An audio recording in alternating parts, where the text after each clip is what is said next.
Illuminaughtii. Triangle Like Gal makes videos, has been on podcasts, and is associated with a non-conspicuous cult on the $1 bill. No surprise that the Illuminaughtii themselves managed to get themselves called out after all these years. It was just a matter of time after all. I'm not here to copy-paste information and twist it into my own little niche.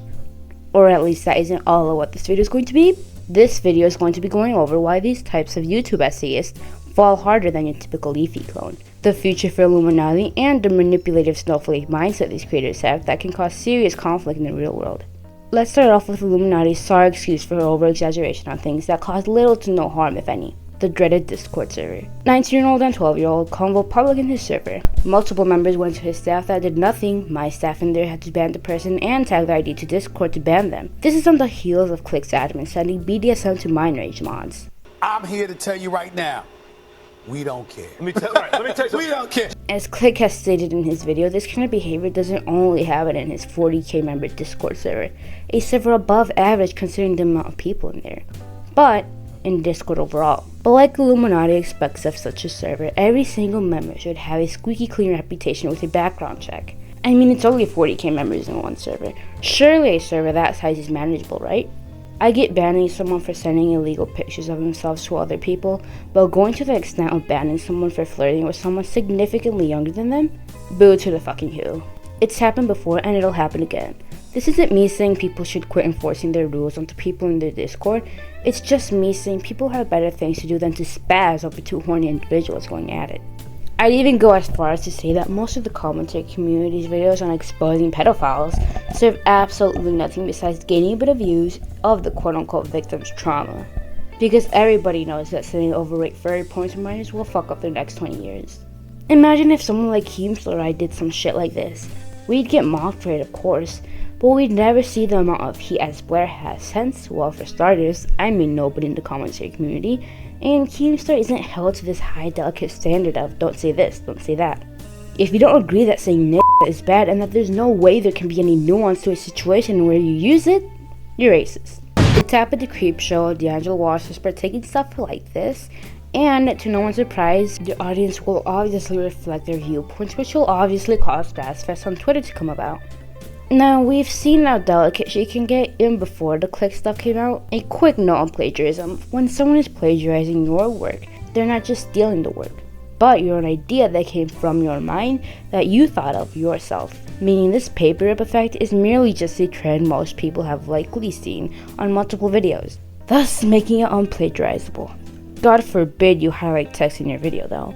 Now that is a crime in and of itself. So the next time you go around highlighting text, just know, Illuminaughtii is watching. Hopefully now you can understand my point of Illuminaughtii's sorry excuse of a call out. So now not only has she falsely accused someone of plagiarism, but she's exposed herself by quite literally saying, I don't know my own style in my videos since I consider this video effect to be mine and mine only. I created it and if anyone else uses it in their video, they're copying me. She can't tell apart her style and normal video effects everyone uses. Thousands of videos on Blair have been posted on YouTube, so instead of sitting here all day repeating what everyone's heard, I'd like to move the attention onto someone who's also been held to these standards, but has failed to cover their tracks appropriately. Creepshow Art. Creepshow Art as well as Blair have been exposed for creating smear campaigns, both about their friends. If this doesn't scream no-life behavior, I don't know what will. But while Creepshow was exposed for stalking, I'd argue that this isn't comparable to Blair being one of the causes as to why Wonder almost offed himself. By not only taking away the BMW Blair supposedly gave to him up until he got fired before the deadline he was given to finish a project, but by also throwing all his belongings in the trash. His video goes into way more depth, so to not just copy-paste his words into my video, I encourage anyone who wants in-depth details on his side of the story to check out his video on Blair. Bunch of math that I could barely wrap my head around.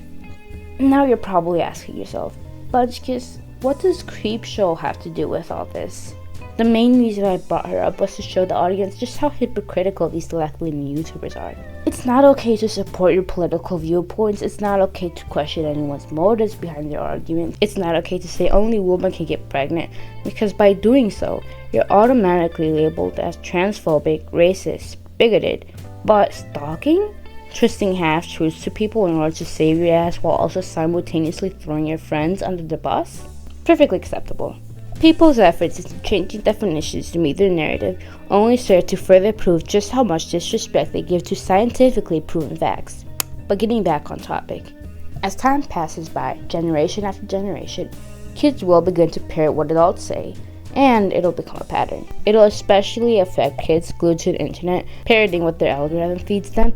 Take D'Angelo Wallace, a perfect example of how warped this generation's mind has become.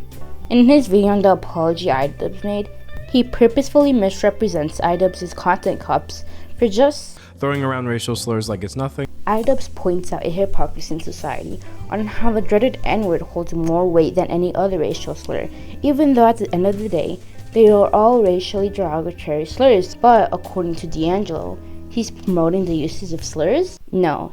Just because he pointed out a hypocrisy, that doesn't mean all of a sudden he's promoting racially degrading people. Now, this isn't me telling you how to feel about certain slurs, it's just me showing you other perspectives. Perspectives that most don't understand due to their sheer lack of willingness to comprehend others' arguments.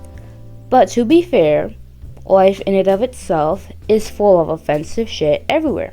Instead of telling our kids to be afraid of the world around us by throwing trigger warnings on anything that moves, we at some point have to put our big boy pants on and push through whatever it is that we're going through. If we keep going at this rate, this generation will become more and more sensitive, and we'll become restricted on the internet more and more to the point where quite literally anything could become a bannable offense.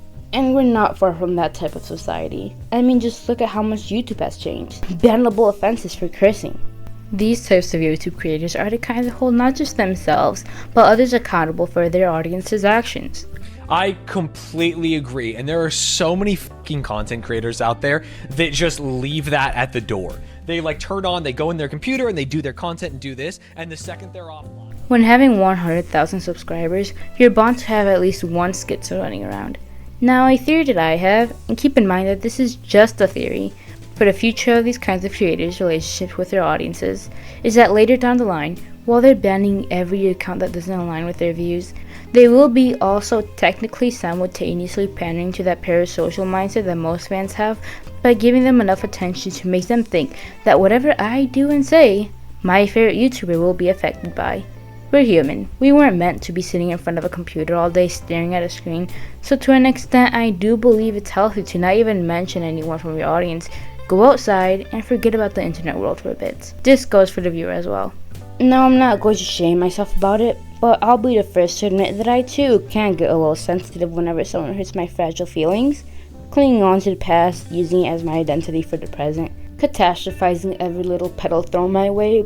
But even then, I can admit that this kind of living is causing more harm to people than good. Completely logging off definitely changes people, even if it is for a little bit. In my personal experience, logging off has shown me just how little I really care about YouTube drama, about the next up-and-coming creator, about how almost nothing on the internet can transfer to my personal life. I have now decided to spend my life creating for not just my enjoyment, but for others as well, instead of consuming to the point of no sleep, no eat, or peace. As for Blair's future in the YouTube sphere, people will eventually forget about all this. Right now, she's definitely getting way less views than she'd normally get, but considering how fast-paced the internet is, this will probably blow over and everybody will forget about this in the next few years. Next thing you know, she's living in a multi-million-dollar house with 200 different cats of different breeds. Now, while this may be true, at least I can say that I made an effort into informing Illuminati's wrongdoings to the internet.